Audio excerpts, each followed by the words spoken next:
Constantinople falls in 1453. The walls that held for 1,000 years crumble under Ottoman cannons. Mehmed II stands in the Hagia Sophia and declares himself Caesar of Rome.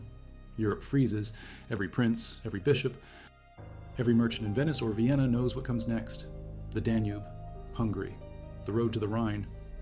3 years later, summer of 1456, Mehmed assembles his war machine at Adern, 60,000 to 70,000 men according to modern research, 300 cannons, 200 ships to sail the Danube. 22 of those cannons are massive, the same type that shattered Byzantine stone. The target is Belgrade, called Nándorfehérvár by Hungarians, sitting where the Sava meets the Danube. Take that fortress, and Central Europe opens like a door. Mehmed himself says it. Once Belgrade falls, he will eat his evening meals in Buda within 2 months. No bravado. Strategic calculation. The kingdom of Hungary is fracturing. King Ladislaus V is 16 years old. The barons spend more time fighting each other than preparing defenses. When word reaches Buda that Mehmed is marching, the king and his court flee to Vienna. They abandon their capital. They abandon their southern border. They abandon their people. But one man does not run. János Hunyadi. The Romanians call him Ion of Hunedoara. The Serbs call him Sibinjanin Janko. He owns 2.3 million hectares, 28 castles, 57 towns, over 1,000 villages. The largest landowner in Hungary, holding more territory than the entire country of Slovenia today. Made his fortune and reputation fighting Ottomans for 2 decades. Lost battles at Varna in 1444 and Kosovo in 1448, but never stopped fighting. Now 60 years old, maybe less, born around 1406 according to most sources. This is his moment. End of 1455s, Hunyadi starts preparing at his own expense. He provisions Belgrade fortress. He arms it. He leaves 7,000 men under the command of his brother-in-law, Mihaly Silagi, and his eldest son Laszlo. Then he sets out to build a relief army. Here is the problem. The Hungarian nobles will not help. They fear Hunyadi's power more than they fear the Ottomans. So Hunyadi turns to the one force nobody expects: peasants. Pope Calixtus III sends a Franciscan friar named Giovanni da Capistrano, 70 years old, papal inquisitor, preacher with a voice that pulls men from their fields. He crisscrosses Hungary in February 1456, calling for a crusade.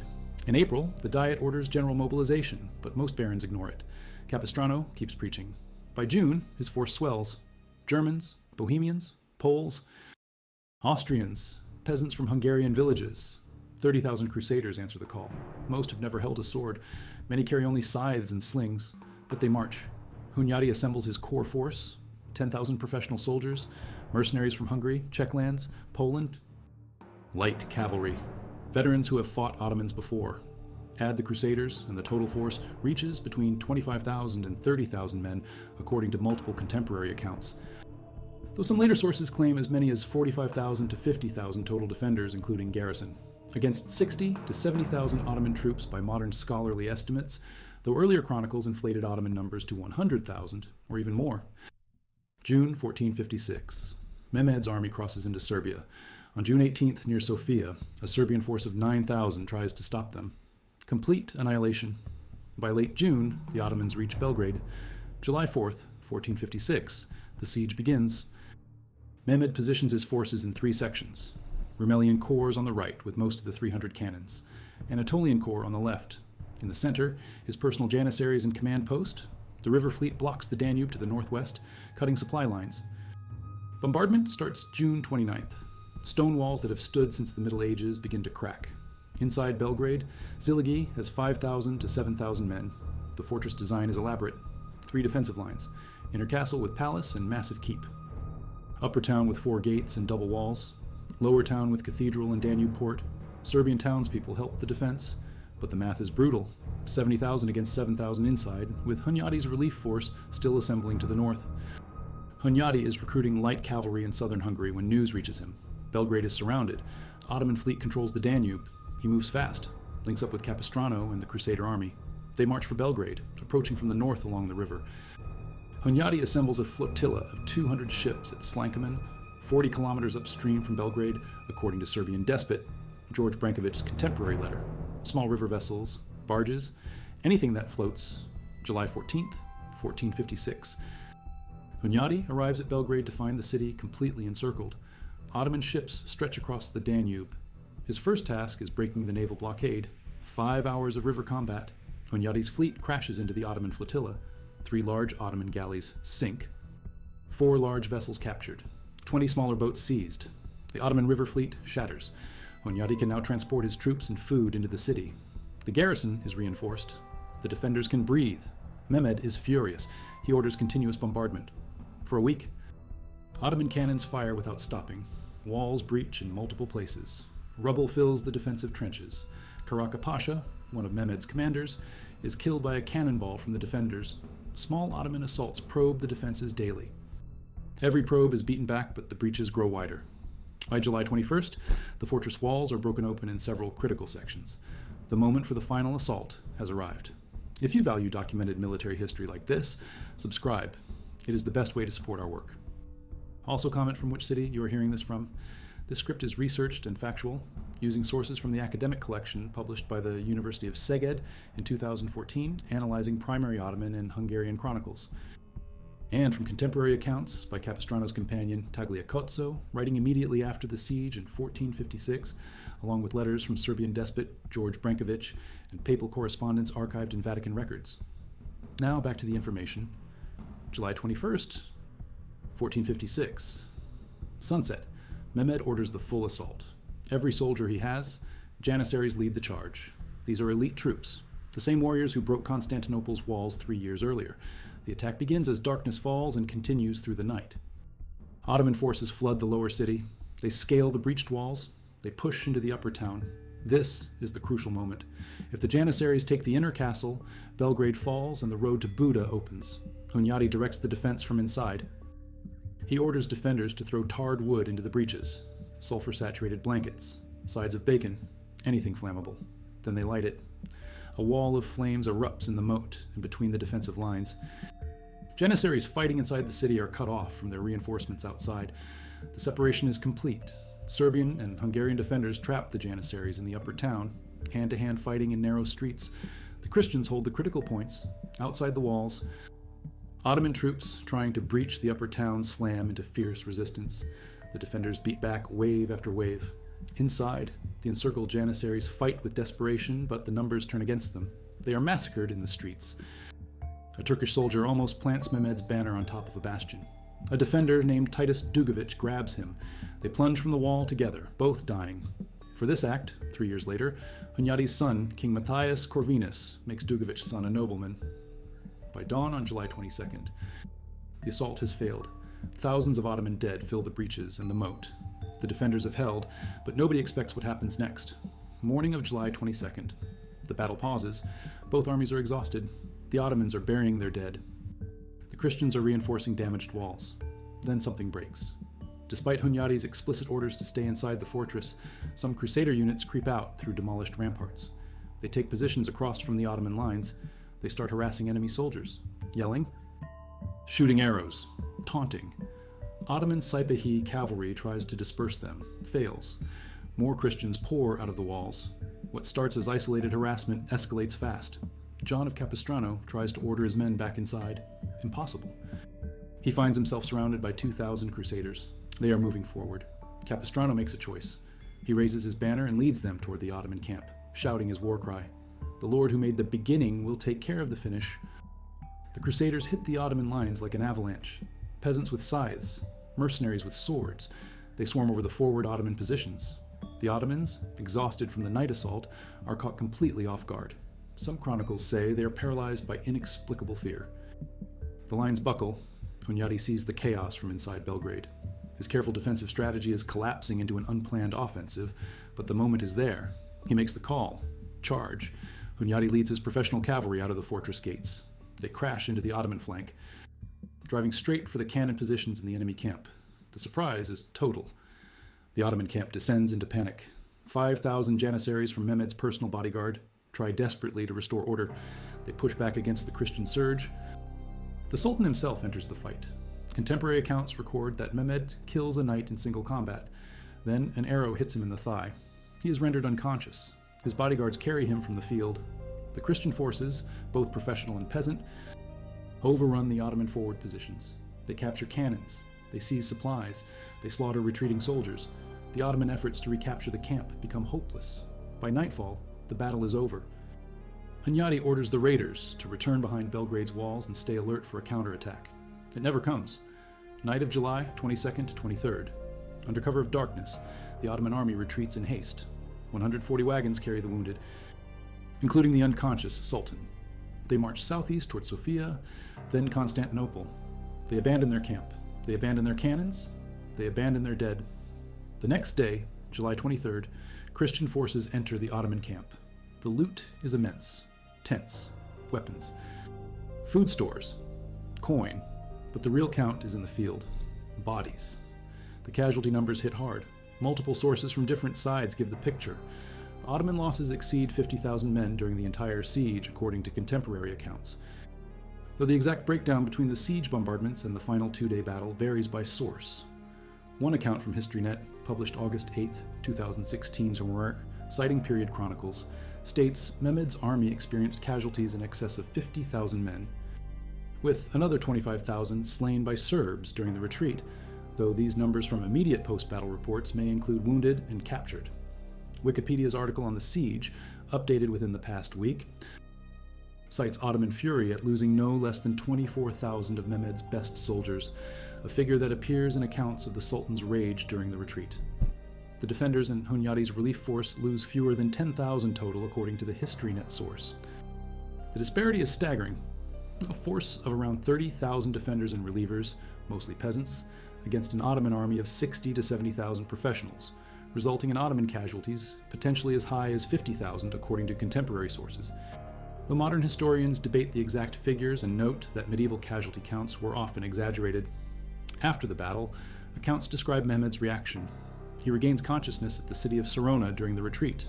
When told his army has been routed, his leaders killed, his equipment abandoned, the 24-year-old Sultan tries to commit suicide by poison. His guards stop him. Later, while retreating through Bulgaria, his rage erupts. He wounds several of his own generals with his sword. Then he orders their executions. Belgrade holds. The southern frontier of Hungary is secured. For 70 years, the Ottomans will not take the fortress. They make other raids.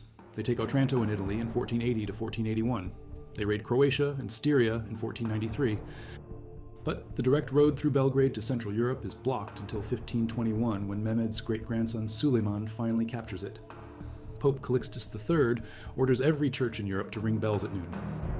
Originally meant to call believers to pray for the defenders during the battle, the practice continues after victory as commemoration. To this day, church bells ring at noon in Catholic countries worldwide, an echo of July 22nd, 1456. The price of victory comes fast. Plague breaks out in the camp. 3 weeks after the battle, August 11th, 1456, János Hunyadi dies of plague at Zimeni, later called Zemun, just outside Belgrade. He is buried in the Cathedral of Nándorfehérvár, now Alba Iulia in Romania, the capital of Transylvania. The tomb is later desecrated by Ottoman soldiers who fear and hate him even in death, but the tomb survives. Since 2011, July 22nd is a national memorial day in Hungary. Giovanni da Capistrano dies of plague in October 1456, 2 months after the battle. The Crusader army disbands. The peasants return to their fields. The moment of unity collapses. But what they accomplished at Belgrade reshapes Europe. The Ottoman advance is stopped. Not permanently, not forever, but for 70 years, long enough for Hungary to regroup, long enough for other powers to prepare.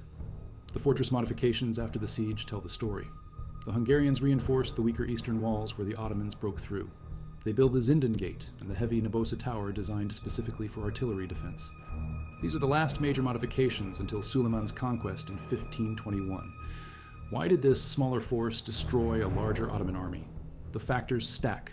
Terrain advantage. Belgrade's position at the confluence of 2 rivers creates natural defensive barriers. The fortress design with 3 defensive lines forces attackers to fight through multiple kill zones. The Ottoman forces are stretched by logistics. Feeding 70,000 men far from their supply bases is a massive challenge. One academic source from the University of Szeged notes, this is why the siege lasted only from July 4th to 22nd, just 18 days, compared to the siege of Constantinople, which lasted from April 6th to May 29th in 53 days. Because the Ottomans could not maintain supply lines for a prolonged siege of Belgrade as easily, leadership matters. Hunyadi is a veteran of Ottoman warfare. He knows their tactics. He prepares meticulously. He positions forces strategically. He adapts when the battle turns chaotic on July 22nd. Siligai inside the fortress holds the breaches during the night assault. Capistrano turns the unplanned peasant charge into a coordinated offensive. Morale swings the tide. The Crusaders believe they fight for Christendom. They fight for their homes. The Ottomans are exhausted from the night assault. They have taken heavy casualties breaching the walls. When the Christian counterattack hits, Ottoman cohesion breaks. The timing of the relief is perfect. Hunyadi arrives July 14th, 8 days before the final assault. He breaks the naval blockade immediately. He reinforces the garrison. He brings food and supplies. If he arrives even a few days later, the fortress might fall before relief comes. The river battle on July 14th is the turning point nobody discusses enough. Ottoman siege strategy depends on cutting the fortress from reinforcement. The Danube fleet is supposed to block supply lines and prevent relief forces from entering. When Hunyadi shatters that fleet in 5 hours, capturing or sinking 27 vessels, the entire siege geometry changes. The garrison can be reinforced. The Ottomans cannot complete the encirclement. The siege becomes a race between Ottoman bombardment opening breaches and Christian reinforcement plugging them. Firepower plays its role. The defenders use heavy artillery effectively. They kill Karaka Pasha with a cannonball. They fire into massed Ottoman formations. Medieval chronicles note the defenders also use firearms, crossbows, tapar stewards, and archers positioned on walls and towers to create overlapping fields of fire. The night assault of July 21st is Mehmed's calculated risk. Attack at night to reduce the effectiveness of defensive artillery. Use the darkness to get troops close to the walls before defenders can concentrate fire. Push hard and fast to exploit the breaches before they can be reinforced. It almost works. The Janissaries penetrate deep into the city. They reach the upper town. But the firewalls separate them from reinforcement, and they are cut off and destroyed.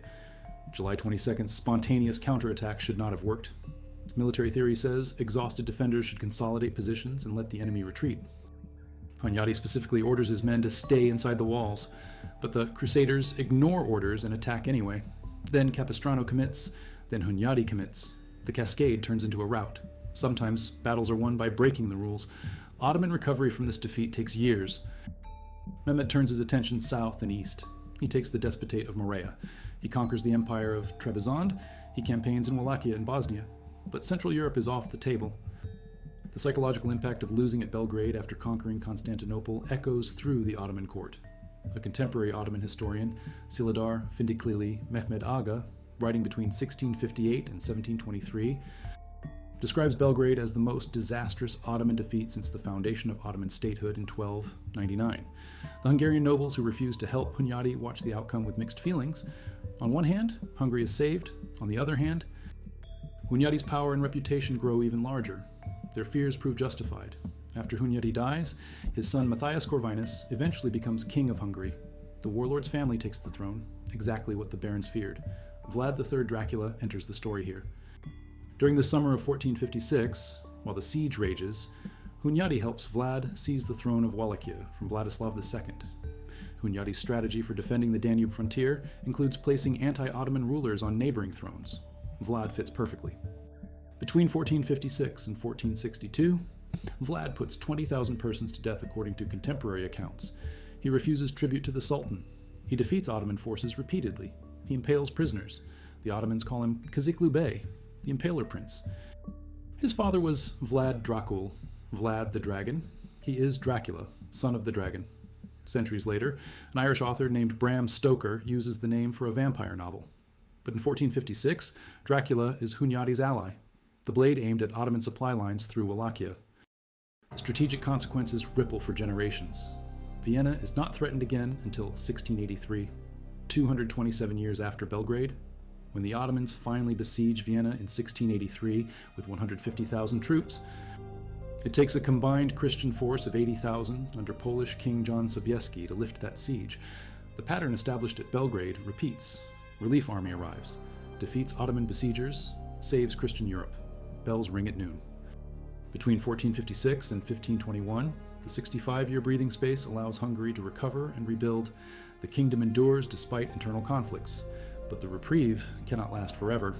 1521. Suleiman the Magnificent besieges Belgrade with modern artillery and overwhelming force. The fortress that held against Mehmed II falls to Mehmed's great-grandson. The gateway opens. 5 years later, 1526, at the Battle of Mohacs, Suleiman crushes a Hungarian army of 35,000 with his force of 60,000. King Louis II of Hungary drowns fleeing the battle. The Hungarian monarchy effectively ends. Central Hungary becomes Ottoman territory until 1699. But those 70 years matter. 70 years of Hungarian independence, 70 years of buffer territory, 70 years for the Habsburg Empire to consolidate power in Austria and position itself as the main defender against Ottoman expansion. When Belgrade finally falls in 1521, the geopolitical landscape has shifted. The Holy Roman Empire is stronger. Spain is rising. The Protestant Reformation is beginning, which will divide European attention but also create new military innovations. The Ottomans still expand, but they face organized resistance instead of unprepared chaos. The numbers at Belgrade tell a story that defies expectation. 30,000 defenders and relievers, 70,000 attackers, yet the defenders win decisively, inflicting catastrophic casualties while suffering relatively light losses themselves. This is not supposed to happen. Attackers with numeric superiority, superior artillery, better logistics, professional soldiers, and a sultan personally commanding should overwhelm defenders, especially defenders who are mostly peasants with farming tools. But war does not follow equations.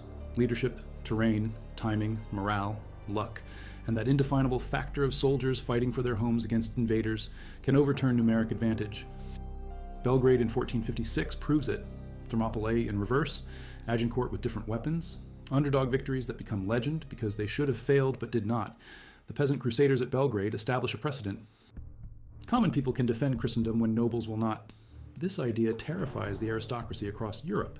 If peasants can win battles without noble leadership, what else can they do? The social implications threaten the feudal order. 11 years after Belgrade, in 1467, a massive peasant rebellion erupts in Catalonia. In 1524, the German Peasants' War explodes across the Holy Roman Empire with 100,000 peasants taking up arms. The connection is indirect, but the pattern is there.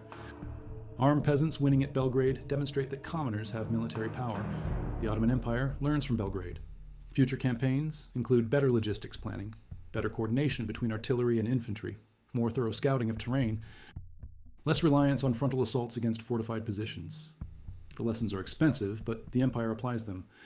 When Suleiman takes Belgrade in 1521, he uses systematic siege methods, not desperate night assaults. The Ottomans become better at siege warfare because Mehmed failed at Belgrade. European powers learn the opposite lesson. They see Belgrade and think miracles happen. They think peasant crusades can save them. This is dangerous. Belgrade is not replicable. The specific combination of Hunyadi's leadership, Capistrano's recruiting, favorable terrain, Ottoman exhaustion, and lucky timing does not repeat. When later crusades try to recreate Belgrade's success without those factors, they fail. The reliance on divine intervention instead of military preparation weakens European defenses. They get lucky at Belgrade. Luck runs out at Mohacs 70 years later. The siege also impacts Ottoman succession. Mehmed II survives his wound and rules until 1481. 25 years after Belgrade, but the defeat damages his reputation. He is Mehmed the Conqueror, the man who took Constantinople. Then he loses at Belgrade to peasants. The contrast stings. Ottoman chronicles downplay the defeat or make excuses. Later, historians try to minimize it. But the impact on Ottoman strategic planning is clear. After Belgrade, Mehmed focuses on consolidating Balkans and Anatolia before attempting further expansion into Hungary. He does not try another major push north for the rest of his reign. If you value factual deep dive historical analysis like this, subscribe. Comment below with which city you are watching from. This script is researched using primary sources, including the memoirs of Konstantin Mihailovich, a former janissary who participated in the siege and wrote his account at the end of the 15th century, dedicated to Polish King John I Albert, providing an Ottoman perspective on the battle's events and Sultan Mehmed's character. Additional sourcing includes Kenneth Setton's work concentrating on primary letters and contemporary documents, such as the correspondence from Serbian despot George Brankovic, dated July 1456, archived academic research from multiple university collections, and chronicles from both Hungarian and Ottoman sources cross-referenced for accuracy. Now, back to the story. The fortress of Belgrade itself becomes a symbol. 3 defensive lines, strategic river position, heavy walls reinforced after the siege. It represents the borderland between 2 civilizations. When you stand at Belgrade today, you stand where East met West in 1456. The Danube still flows. The confluence with the Sava still marks the geography. But the fortress that Hunyadi defended is mostly rebuilt. Ottoman occupation from 1521 to 1688 damages the medieval structures. Austrian occupation from 1688 to 1918 adds Baroque fortifications. World War I bombardment destroys sections. World War II fighting damages more. What remains in the Kalemegdan Park today is layers of history, each conqueror leaving marks. But a stone memorial stands in Kalemegdan. The inscription commemorates the 1456 battle. It notes the Christian forces under John Hunyadi defeated the Ottomans. It states the victory stopped Ottoman advance toward Catholic Europe for 70 years. Tourists walk past it daily. Most do not know the story. Most do not know that on this ground, 30,000 held against 70,000. Most do not know that peasants with scythes charged Ottoman janissaries and won. The battle's legacy in Hungarian memory is profound. Mohacs in 1526 becomes Hungary's national trauma. The saying emerges, more was lost at Mohacs. But before Mohacs comes Belgrade. Before the disaster comes the miracle. Before the kingdom falls comes the moment it was saved. Hungarian identity forms around resistance to Ottoman expansion. Hunyadi embodies that resistance. His statue stands in Heroes Square in Budapest. His image appears on Hungarian currency. Schools and streets carry his name. He is the symbol of Hungarian defiance. The noon bell tradition continues. Catholic churches, worldwide, ring bells at noon. Most people do not know why. The practice has become reflexive, part of daily rhythm, disconnected from origin. But that origin is July 22nd, 1456. Pope Calixtus orders bells to call prayers for Belgrade's defenders. When victory comes, the prayers become thanksgiving. The thanksgiving becomes memorial. The memorial becomes tradition. Every day at noon, a mastion. Church bells echo the moment Hunyadi's army broke the Ottoman siege. The Serbian perspective adds another layer. Belgrade is Serbian territory in 1456, part of the Kingdom of Hungary's holdings but populated by Serbs. Serbian townsfolk helped defend the walls. Serbian crews man Hunyadi's boats. Serbian despot. George Brankovic supports the defense effort. When the Ottomans conquer Serbia completely after Belgrade holds, the Serbs remember the battle as the last moment their land stood against the invaders. Serbian epic poetry celebrates Hunyadi as Sibinjanin Janko. The battle becomes part of Serbian national memory alongside the Battle of Kosovo in 1389. The Ottoman perspective is silence. Ottoman chronicles mention Belgrade briefly. They do not dwell on details. They do not celebrate the siege. The contrast with Constantinople is stark. Constantinople gets detailed contemporary accounts, paintings, poems, imperial monuments. Belgrade gets abbreviated mentions and excuses. The Ottoman historical memory edits out embarrassments. But the defeat cannot be erased entirely. Too many died. Too much equipment was abandoned. The Sultan himself was wounded and unconscious. That information leaks into accounts despite efforts to suppress it. Modern historians debate the exact numbers. Early chronicles claim 100,000 Ottomans or more. Modern research, using logistics calculations and contemporary documents, settles on 60 to 70,000. Some sources suggest the defenders numbered as high as 50,000 total, including garrison and reinforcements. Others claim as few as 12,000 professional soldiers, plus peasant levies. The most consistent scholarly estimate is around 25 to 30,000 Christian forces against 60 to 70,000 Ottoman forces. Casualty figures are even more disputed. Ottoman losses, ranging from 24,000 to 50,000 or more depending on source. Christian losses under 10,000. The ratios matter more than exact figures. The smaller force defeated, the larger force decisively. The role of Giovanni da Capistrano deserves examination. 70 years old in 1456, Franciscan friar, papal inquisitor known for heresy trials, effective preacher who raises 30,000 crusaders through oratory. He preaches against Greek Orthodox Christians as heretics as well as against Ottomans as infidels. His crusade message mixes religious fervor with ethnic and sectarian division. But when battle comes, he leads from the front. On July 22nd, he finds himself surrounded by 2,000 crusaders who ignore retreat orders. He makes the choice to lead them forward rather than abandon them. He survives the battle, then dies of plague in October 1456, 2 months after Hunyadi. The Catholic Church eventually canonizes him as Saint John of Capistrano. His feast day is October 23rd, starts one day after his death. The victory at Belgrade is central to his sainthood case. Defender of Christendom, leader of Crusaders, miracle worker. The miracle language around Belgrade is thick. Contemporary accounts describe divine intervention. Capistrano's hagiographies emphasize supernatural elements. The Pope presents the victory as God's judgment, but strip away the religious interpretation and examine the tactics. Hunyadi uses firewalls to separate Ottoman forces, classic defensive tactic. He reinforces breaches with available materials, standard siege defense. He breaks the naval blockade with aggressive river combat, bold but logical. The spontaneous counterattack on July 22nd looks miraculous, only because it violates military orders and succeeds anyway. If it failed, it would look like undisciplined chaos. Success transforms chaos into divine providence in the telling. The psychological dimension cannot be ignored. The Ottomans are exhausted from a failed night assault. They have lost their sultan to an arrow wound. Their command structure is disrupted. When the Christian counterattack hits, Ottoman morale collapses. Panic spreads. Elite janissaries cannot restore order. The Sultan's bodyguard fights desperately but cannot turn the tide. By the time Mehmed regains consciousness during the retreat, his army is already broken. Psychological defeat compounds physical defeat. Compare Belgrade to other Ottoman sieges. Rhodes in 1480, the Ottomans besiege the Knights Hospitaller fortress. They fail.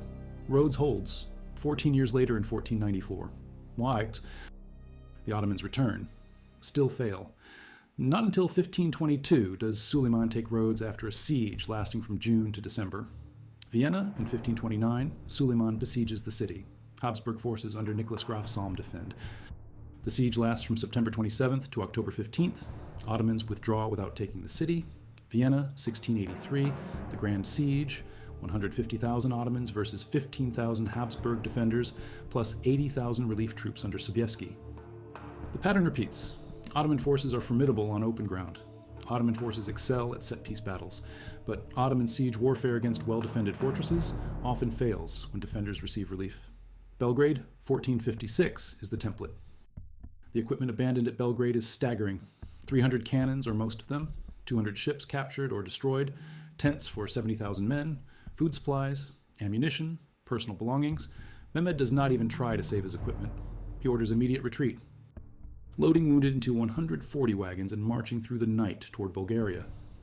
The abandoned Ottoman camp takes Christian forces a full day to loot on July 23rd. The value of captured material is immense. Cannons alone represent months of foundry work and enormous expense. The Ottomans essentially give the Hungarians a free artillery upgrade. Political aftermath in Hungary is complex. Hunyadi dies 3 weeks after the battle. His death removes the one unifying figure capable of coordinating defense. His son Matthias is too young to immediately take power. The nobles who refused to help Hunyadi during the siege now fight over his lands and titles. King Ladislaus V, who fled to Vienna, returns to Buda but remains weak. In 1457, Ladislaus has Hunyadi's son Laszlo executed on questionable treason charges. This backfires catastrophically. Hungarian nobles revolt. Ladislaus dies in 1457 at age 17 under suspicious circumstances, possibly poisoned. By 1458, Tars, Matthias Corvinus, Hunyadi's younger son, becomes king of Hungary at age 15. He rules until 1490. The warlord's son becomes the Renaissance king. The transformation Hunyadi's enemies feared becomes reality. Matthias Corvinus uses his father's legacy strategically. He commissions chronicles emphasizing Hunyadi's heroism at Belgrade. He builds monuments. He promotes the noon bell tradition. He strengthens the southern border fortifications. Under Matthias, Hungary becomes a regional power, expanding territory and building one of Europe's finest Renaissance courts. But Matthias dies in 1490 without a legitimate heir. The kingdom fractures again. The weakness that allowed the Ottomans to threaten in 1456 returns by 1526 at Mohacs. The broader European reaction to Belgrade is relief mixed with indifference. The Pope celebrates. Churches ring bells. Preachers call it a miracle. But most European powers send no aid. France is focused on Italy. England is recovering from the Wars of the Roses. The German princes argue among themselves. Spain is completing the Reconquista against Granada. Everyone is happy. Hungary stopped the Ottomans. Nobody wants to commit troops or money to help. This pattern repeats throughout Ottoman-European conflicts. Whoever is on the frontier fights alone. The rest of Europe watches and prays. Economic impact on the Ottoman Empire is measurable. 70,000 soldiers mobilized, months of campaign season, 300 cannons cast, 200 ships built, supply lines extending from Edirne through Serbia to Belgrade. The cost is enormous. Then the loss, 24,000 to 50,000 casualties, depending on source. All equipment abandoned, complete strategic failure. The treasury takes years to recover. Mehmed has to raise taxes. He has to postpone other campaigns. The financial burden of Belgrade shapes Ottoman policy for years. Belgrade's defenders pay their price too. Plague kills Hunyadi and Capistrano. Plague spreads through the camps and kills hundreds more. The disease always follows armies.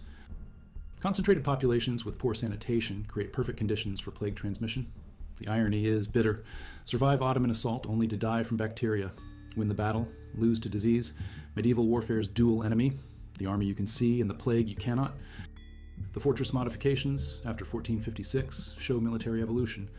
The Hungarians analyze which sections failed during the siege. The eastern walls where Ottomans broke through get reinforced heavily.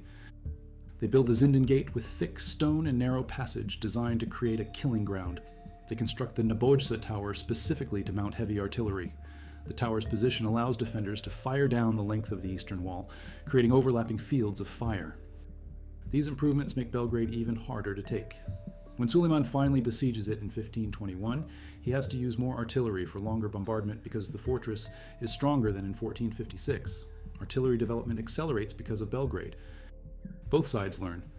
The Ottomans learn that night assaults can partially negate defensive artillery advantage but require perfect coordination. The Christians learn that well-positioned cannons can kill enemy commanders and disrupt assaults. Gunpowder weapons are still evolving in 1456. Cannons are massive, hard to move, slow to reload, but their psychological impact is huge. The thunder, the destruction, the unstoppable force smashing stone walls that held for centuries. Belgrade is part of the transition from medieval to early modern warfare. Castles and heavy cavalry are becoming obsolete. Artillery and infantry with firearms are rising. The personal stories from Belgrade mostly disappear into time. We know commanders: Hunyadi, Capistrano, Zilagi, Mehmed, but the individual soldiers who fought in the breaches, who manned the wall, who rowed the boats, who carried the wounded, anonymous, the peasant who charged with a scythe on July 22nd, the janissary who planted the Sultan's flag before Dogovic grabbed him, the Serbian townsperson who carried stones to repair the walls, the Hungarian archer who shot Mehmed in the thigh. Their names are lost, only their collective action remains. Konstantin Mihailovic's memoir gives us an Ottoman perspective. He was a janissary, captured from Serbian territory after the fall of Novo Brdo in 1455. He fights at Belgrade in 1456 on the Ottoman side. Later, he escapes and writes his memoirs in the late 15th century. He describes Ottoman military organization. He notes the Sultan's cruelty to enemies, but respect for warriors. He records the defeat at Belgrade from inside the losing army. His account is rare because most Ottoman soldiers do not write memoirs, and most who do not focus on defeats. Mihailovic provides details that Ottoman court chronicles omit. The siege's timing in the calendar matters. July is campaign season. Spring planting is done. Harvest is not yet due. Roads are dry. Rivers are navigable. Armies can move and fight. Mehmed chooses July deliberately. Take Belgrade in July, consolidate in August, or push toward Buda in September before winter. The plan requires speed. The longer the siege lasts, the more supplies are consumed.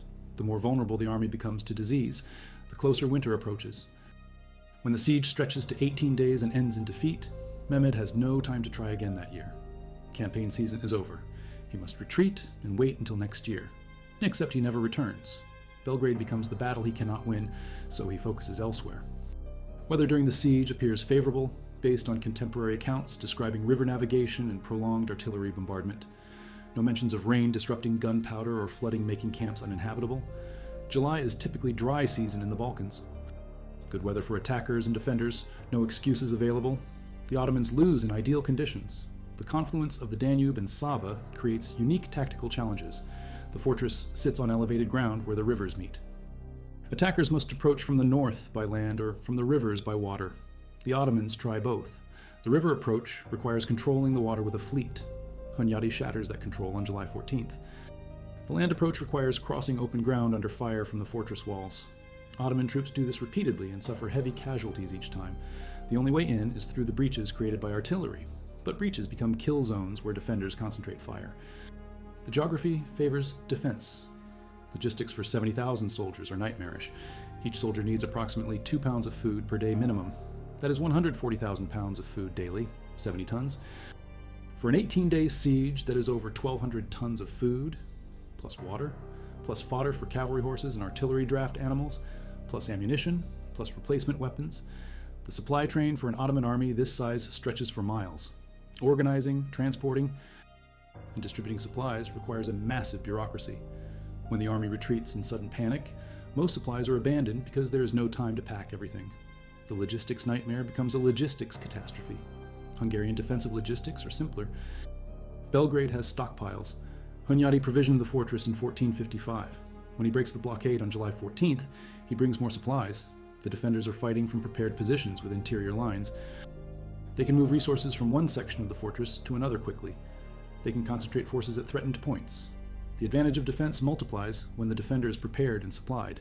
The broader question is why Europe survived Ottoman expansion at all.